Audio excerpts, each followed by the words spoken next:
Hello everyone, hopefully সবাই ভালো আছেন। আমি আজকে সুপার এক্সাইটেড, কারণ হচ্ছে আমি তাণ্ডব দেখতে আসছি আর আমি অনেক এক্সাইটেড। আমরা টোটাল 7 জন এসেছি একসাথে। মুভি শুরু হতে আর 15 মিনিটের মতো বাকি। ইনশাল্লাহ আমি এই মুভি রিভিউ দিব অ্যান্ড আমি অনেক এক্সাইটেড, কারণ আমি জানি মুভিটা অনেক অনেক অনেক ভালো হয়েছে। যে যেখানে অবস্থান করছেন সেখানেই অবস্থান করতে অনুরোধ জানানো যাচ্ছে। ইয়েস, আর নিউ ইয়র্কে শুধু একটা হলেই ছেড়েছে, 20 তারিখের পরে ছাড়বে অন্যান্য হলে। খুবই কম, খুবই আমাদের 2টা হলে ছাড়বে। আর এই হলটা আমার ফেভারিট না যদিও, বাট মুভি আসছে, আমার দেখতে হবে, সো আমি আসছি।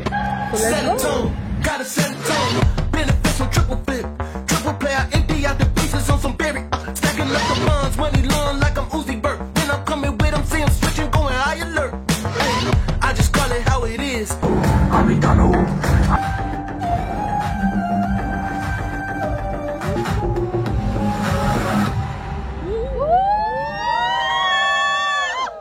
ভাই বলো, how was the movie? বলো, So best Bangla movie I ever watched. how was the movie? Insane. Mikhail so movie দেখা শেষ, বের হয়ে গেছে হল থেকে। Outstanding movie, just outstanding movie. Bangla সিনেমার হিস্ট্রির সব থেকে সুন্দর মুভি। রায়হান রাফি কি বানিয়েছে সেটা মানে বলে বোঝাতে পারবো না। যেই মানুষটা এই মুভি হলে গিয়ে দেখেনি সে ছাড়া কেউ বুঝতে পারবে না অ্যাকচুয়ালি এটা কি আউটস্ট্যান্ডিং মুভি ছিল। সাকিব খানের যে ক্রেজি অ্যাক্টিং দিয়েছে, আর আমি বলবো না বাকি অ্যাক্টরদের কথা, কারণ একটা স্পয়লার হয়ে যাবে। আর জয় হাসানকে তো আমরা সবসময় জানি দুর্দান্ত অভিনয় করে। প্রত্যেকটা অ্যাক্টর, প্রত্যেকটা আর্টিস্ট দুর্দান্ত অভিনয় করেছে। আর আমার কাছে মনে হয় যে মুভির মাস্টার মাইন্ড হচ্ছে ডিরেক্টর রায়হান রাফি। এরকম একটা মুভি বাংলাদেশে বানানো সম্ভব, এরকম একটা মুভি, এরকম একটা টুইস্ট, এরকম একটা story, background music, colour grading, ক্যামেরার কাজ, ডিরেকশন, অ্যাক্টরদের acting, script, each and everything was 10 on 10। যেই মানুষগুলো বাংলা সিনেমার ফ্যান না, যে মানুষরা মনে হয় যে বাংলাদেশের মুভি হলে গিয়ে দেখে না, প্রত্যেকটা মানুষ এই মুভি দেখে বের হয়েছে আর বলেছে আউটস্ট্যান্ডিং মুভি।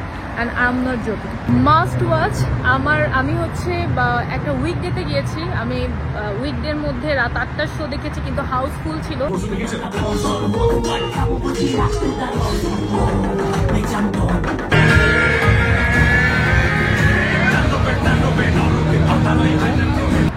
প্রত্যেকটা মানুষ শুধু চিল্লাচ্ছিল হলের মধ্যে। আর আমি মানে বোধহয় মোস্ট অফ দ্য টাইম আমি করে মুভি দেখেছি। আর যে টুইস্ট, গল্পের মধ্যে যে টুইস্ট, এটা আনবিলিভেবল। মানে আমি জাস্ট বলে বোঝাতে পারবো না আমি কতটা হ্যাপি। আমি বলছি যে আমি কতটা হ্যাপি এরকম একটা মুভি দেখে, যে বাংলা সিনেমা এইখানে পৌঁছে গেছে। এর আগে তুফান দেখেছি, বরবাদ দেখেছি, প্রত্যেকটা মুভি প্রচণ্ড ভালো ছিল, কিন্তু এটার আশেপাশে কোনো মুভি আসবে না। এটা এতটাই ভালো হয়েছে। আর ব্যাকগ্রাউন্ড মিউজিকটা এতটাই ভালো ছিল। H and everything was best. Shakib Khan, Joy Hasan, even আমি ভাবিও নি যে আমাদের সাবিলা নূরকে এত ভালো লাগবে মুভিতে। সাবিলা নূরকে অনেক বেশি মানাচ্ছিল, আনবিলিভেবল। অ্যান্ড এর বেশি বলতে গেলে আমার অনেক স্পয়লার দিয়ে দিব, যেটা আমি দিতে চাচ্ছি না। আর আমি একটা খুব ইম্পর্টেন্ট কথা বলবো, সেটা হচ্ছে পাইরেসি নিয়ে। আমি শুনেছি মুভির পাইরেসি হয়েছে, আমার সামনে অনেকেই স্টোরি শেয়ার করছিল, বা মেবি আমি সার্চ দিলেও দেখতে পারতাম, কিন্তু আমি দেখিনি। আমি হলে গিয়ে মুভিটা দেখেছি, কারণ আমি চাচ্ছিলাম আমাদের দেশে একটা ভালো মুভি বের হয়েছে, আমি নিজে সিনেমা হলে যাব, টিকিট কেটে মুভি দেখবো, যাতে করে বাংলা সিনেমার উন্নতির সাথে সাথে অবশ্যই কেন হচ্ছে এরকম ভালো ভালো মুভি বানাচ্ছে কেন, আমাদের এন্টারটেনমেন্টের জন্য। কেন মানুষ পাইরেসি করে, কেন মানুষ নিজের দেশের উন্নতি পছন্দ করে না আমি জানি না।